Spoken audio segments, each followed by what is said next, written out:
That's a little song dedicated from me and NSYNC to Panathinaikos.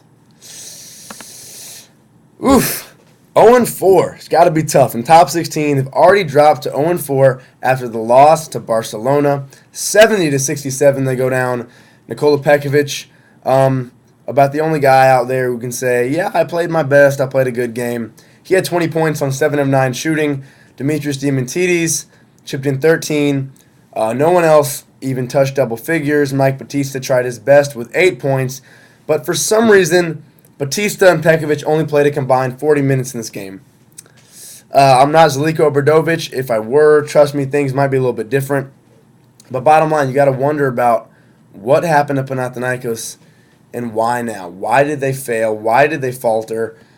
Obviously, coming into this week, already down 0-3, playing against maybe the best team in the Euroleague in Barcelona, things were going to be stacked against them. But what got them to this point?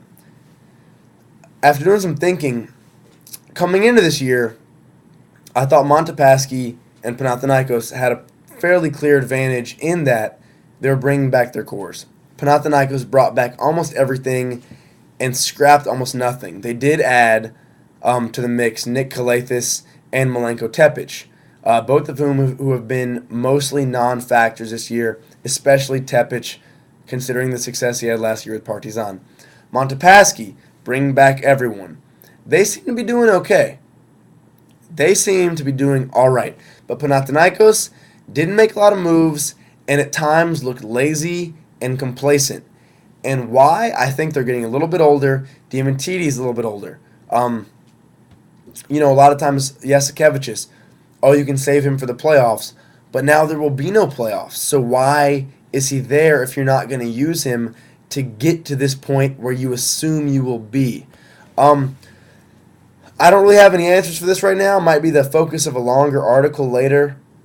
But bottom line, I think some EuroLeague teams, especially the ones that perform well this year in Paris, where Panathinaikos obviously will not be anymore, will consider, should we shake things up before we just assume, yeah, we're fine, let's add a tiny piece and we'll be okay. This is not the NBA. This is the EuroLeague. People make moves. People make changes.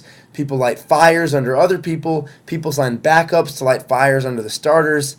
And it just goes on and on and on. Panathinaikos felt they're immune to that. Obviously, they were not. But we have 7 more games to get into, don't we? It's not all about Barcelona, Panathinaikos. By the way, for Barcelona, leading the way was Juan Carlos Navarro with 15 points and an 18 ranking for them. Erizim Lorbeck, maybe his best game as a Barcelonian, with 10 points, a ranking of 22 for him. Been a bit quiet. You expect he'll pick it up.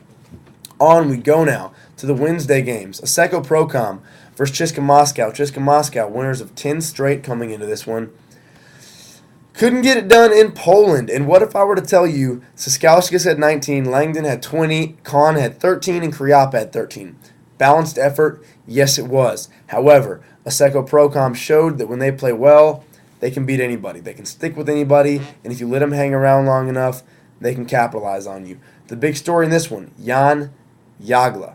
18 points for him, 3 of 3 from inside the arc, hit half of his 8 shots from inside the arc for a ranking of 24 after 18 points, also added 7 rebounds. And I've been saying it all year, so is Slam. You got to get Jagla involved. Since Eurobasket with Germany, you got to get Jagla involved. And by involved, I don't mean strictly jumpers. When he's getting rebounds, that means he's active. When he's active, that means he's scoring. That's huge for Asseco Procom. Quintel Woods, Daniel Ewing, David Logan, Ronnie Burrell are going to do what they do. But in that, especially with Quintel, comes a lot of turnovers. You need someone to negate those turnovers. You need someone to grab those loose balls on the offensive glass and put them back. Jan Jagla can be that guy. Huge win for them over Asseco Procom. Not a big loss for CSKA Moscow, CSKA's going to be fine. But big win for Asseco, especially in that group. Now there's a bit more turmoil going on there. Efes Pilsen, what do we got here? Mario Kassoun, another great game. 14 points for him, a ranking of 21 and 13 boards. When he's healthy, he's dirty, he's tattooed, he's athletic, he's ready to beast down there. It's a matter of him staying healthy. He has this season for the most part, and been, frankly, one of the only beacons of stability in the entire roster for them, for Efes Pilsen. Like I said, I picked Efes this week. I didn't know why they were going to win. I just kind of thought they were going to win because every week they've had a different team out there. Every week I never know who's going to ride the bench, who's going to shine for them. But it's come to the point I really don't care. I like their team. I like how they play. No matter who they have out there, everyone's fighting. Everyone's really scrapping. So I'm a fan. Maccabi Electra, really just tough day for them. David Blumenthal at 15, only player over in double figures for Maccabi. They just had a rough game. They'll bounce back from that. You expect that out of them. Maccabi's a hot and cold team, especially on the road. So we'll see if they can bounce back. Pretty sure they will. I got them advancing out of this group along with Montepaschi. So we'll see how that turns out. Sabona and Olympiacos engaged in their second tight fight in the last 2 weeks. Both of them three-point affairs. This one, again, Olympiacos wins 97-94. Yes, 97, getting up near that 100 mark, near that century mark. Why? Because Milos Teodosic continues to be the leader on this team, strangely enough. They have Kleza. They have Vujicic. Vujicic and Papalokis, the icons. Kleza, the undisputed all-around talent. Childress, the athlete, the guy they bring in, the high-paid fella. All of them playing fine. Papalukis and Vujicic getting a little bit older. But Teodosic is the man on this team. 35 minutes for him. No one else even broke 27 minutes. So obviously we know that Coach Yanakis is comfortable Teodosic running the show. And why not? Frankly, 22 points for him today, 6 assists, only 2 turnovers. He's playing more heady basketball. He's not turning it over. He's playing a little bit of defense, which is more than we could have said last year for him. So the young Serb really playing well. For Sabona, Jamont Gordon gets a week MVP award, a 40 ranking after 32 points. All for naught. Sabona loses. And Marco Tomas, again, drops 20.